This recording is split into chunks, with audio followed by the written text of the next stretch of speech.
Okay, welcome back. We had technical difficulties. Zoom disappeared on us here in California during a heat wave. They decide sometimes that electricity is optional for people. So anyway, we're back, and thanks to David for joining us. We were in the middle of talking about Chuck Michel and CRPA, California Rifle and Pistol Association. You were saying about the Heller decision, the link. Yeah. Well, I didn't want to miss an opportunity to remind people that the book, I wrote an article, I circulated, somebody got it to Chuck Michel. Chuck contacted me back in 2013, I think it was, and said, "Hey, I really like this. I think, would you be willing to work with us at CRPA? We'd like to make it into an ebook. We'd like to get it out there, maybe use it as a CRPA fundraising tool." I said, "Sure." And so, he helped me pull the things out of my story and onto the book that people would find interesting. When it's your story, you want to tell every little detail or every little joke, and Yeah. have somebody else who's reading it like a publisher. They help you make some of those decisions, and then he asked, let's publish it, let's update it. And that's why it was originally done in 2015. Then we updated it. I made it into this one with the 2019 epilogue and update. And that's when we added the Heller opinion. It was his idea. And, I want to encourage people to give CRPA and CRPA.org a real look. It does incredible work for not just California gun owners, although that's its mission, but gun control is like a virus, and these little, viral snippets make their way out to the so-called free states. And you can think, oh, I'm sitting in Wyoming, or I'm in South Dakota, or I don't have to worry about that, what California's doing. But, in fact, if California turns it into something, it'll get picked up in a way, and all of a sudden you have a domestic violence restraining order statute in your free state.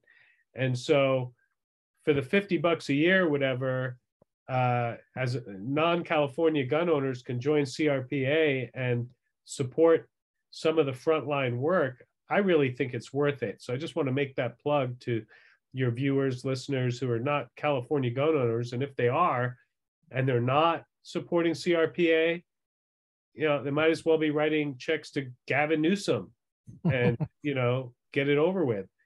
So I really encourage people to do that. And Chuck, wanted to put the Heller opinion in. I thought it was a great idea. I think in the next time, if we ever do publish another version, I'd love to see McDonald, of course, Bruin in there, and have a trilogy at the end of the book. Oh, that's a great idea. So that's a great idea. I love that, because you're getting people, as an educator, you're getting people into some of the primary sources, and they can read it for themselves and see, does it make sense to them? And if not, we can have a dialogue about it. Now I wore my Columbo tie today, David, and I think he normally wears like a cream colored kind of off-white shirt on the show. I'm really dating myself here, but you and I are the only two people listening who know who you're referring to. Yeah. He always has that green tie. And I found one. And I was like, oh, it's a Columbo tie. I had to get it. I would have paid triple what they were asking. But so I have my Columbo tie, and I want to make sure we do one more thing, like just one more thing. I got to make sure that we get the arc of the story as clearly as you laid out in the book. Because we were kind of settling on how lawyers, I think we were camping there for a while about how lawyers are not really, at least in San Francisco at the time in your building, we're kind of all on the same page of gun control, right? It's a little odd because lawyers are so well trained analytically, and they're good at thinking, and they're not stage one thinkers. They can think adversarially. They can think of the other side, and you have to do the law, right? You have to be able to do that. So it's a little odd that it just seems odd that all these business corporate type lawyers would stay there. And you described some experiences that happened a little bit later in Seattle and later in Hawaii, where you decided that you wanted to get your first gun. And then later, you decided to get a gun to carry around with you, which is another step. So I wanted to get into that, give you a chance. So maybe Sure. talk about Seattle. Seattle, I think, is the first picture of a gun that you have. And I hope I'm getting the story right. Yeah. That was Yeah, my Remington 870.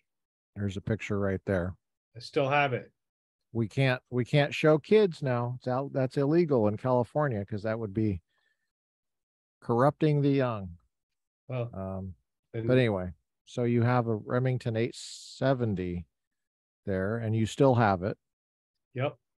And the child who was a newborn in that story is now 16 and a half. He loves to shoot that Remington 870. And I just love that about that coming full circle.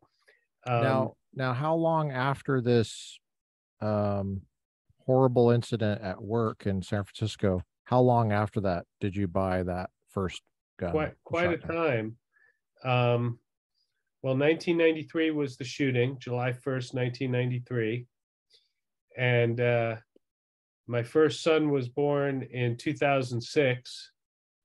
And it was about a few months after, not even just a couple months after his birth, this incident took place where we were living on Capitol Hill district in Seattle, and we were subletting a house, and there was this incident where there were all these helicopters and police, and the cops. And I'm not speaking ill of law enforcement. I'll just say that sometimes you can tell if the cops have it under control, and this was not one of those times.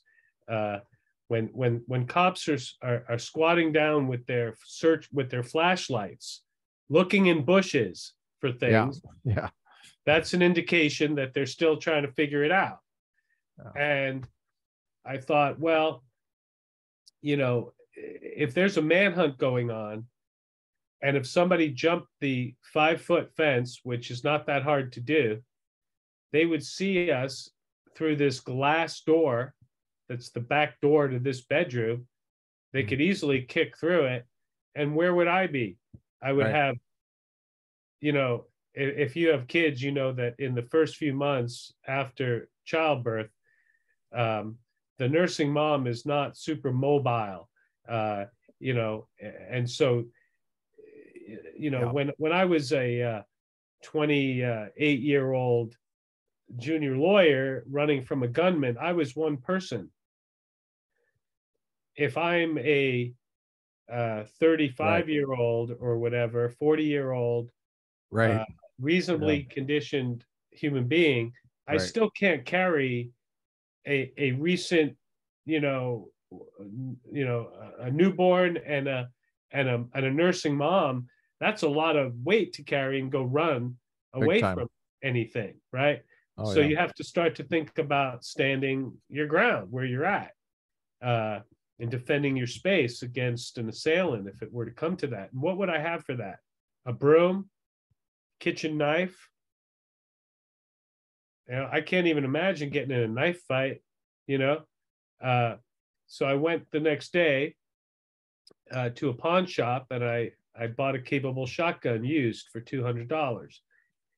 And of course, then I had to fill out the paperwork, which seemed absurd. I never contemplated that. There was a 3-day waiting period. Again, seemed absurd. But I went through those hoops. It And seemed absurd to you at the time. when I bought the gun, I thought, well, I'm ready to go. And it's like, well, you come back in 3 Yeah. days. And at that time, possibly also now, but Washington state's laws were less gun control restrictive than California. But there was some. And then I bought some rounds, and I went to a local shooting range and learned how to, basically self-taught, how to handle it safely, load it, unload it. Maybe I looked up some articles about it, but I taught myself how to handle it, how to shoot accurately with it. And then I remember sitting around with a bunch of Seattleites who were friends of mine, and my then wife, said, "Did you tell him? Did you tell him about the gun?" And I go, "Oh, yeah, I bought a gun." And they were like, "What?" And I go, "Yeah." And did they feel why? better? Did they feel better once you told them? But I waited 3 days. I mean, yeah, right. The 3 days. It was 3 days, Right, and right. I'm fine. I'm better now. I was really angry when I went into that pawn shop. I had so much anger, and then because of the 3 days, I am just a model. No, I'm a Boy Scout now. I'm an because I Eagle was Scout. neither angry nor do I usually get angry. But no, Yeah. I told him, We're and they said, afraid, I guess. "Why? Yeah. Why?" I said, "Well, to protect my family, and if shit hits the fan, what are you going to do? Are you going to light a candle and sing Kumbaya?" And one of them said, "No, I'm coming to your house." Wow. Yeah. Huh. And I thought, okay, That's I get interesting. that. So that became my first gun, my shotgun. Did that annoy you at all though when they said that? Because when people say that, I just wonder, well, why don't you just have it at your house too? So in case I have to go to your house, but why do I always have to be the one? A raft of thoughts flew through my mind all at once at that time, including the thought that, oh no, you're not, Yeah. but right. keeping it social, keeping it friendly. Sure. I Yeah. didn't get You into have it. more social skills than I do, I think. and and then I guess in the arc of the story, next comes we go to Hawaii, and Yeah, I guess there Hawaii. was some in between because Heller happened. Yep, that's right. After 2008. Seattle, and then I remember driving down the road, listening about the decision, and then I made the decision. I'm buying a handgun. Supreme Court says it's all right, and Fascinating. no reason not to. I'm getting a handgun. Now, was that the first time, and was it because of the Supreme Court that you had that thought? The Supreme Court decision and the publicity of it triggered in my mind that this was that it is a right worth exercising, and that I had no immediate thought of a need of a handgun, but I had then made a decision